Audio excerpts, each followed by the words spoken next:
Судскиот совет во среда на редовната 427 седница ќе го разгледува извештајот од работната посета во апелациониот суд Скопје, а кој ќе треба да даде одговори за постапувањето на апелација по 4 предмети од јавен интерес: Таргет тврдина, Транспортер Алфа и Трезор. Извршената контрола ќе треба да утврди дали биле почитувани законските рокови при решавање на овие случаи, како и да ги оцени преземените действија од страна на судијата и законитоста во одлучувањето, во смисла дали за овие случаи се носела одлука од страна на судија кој веќе ги исполнил условите за старосна пензија.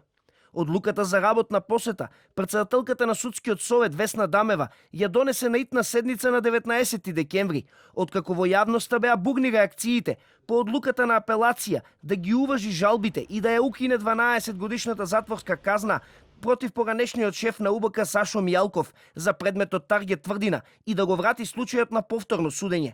Дамева минатиот четврток во изјава за телевизија 24 рече и извештајот од работната посета во апелација е завршен, а истиот ќе се разгледува на 11 јануари. Покрај ова, на седницата на Судскиот совет во среда се очекува да се разгледува и извештајот од работната посета на апелациониот суд во Гостивар, како и да се изврши утврдување на престанок на судиска функција поради исполнување на услови за старосна пензија.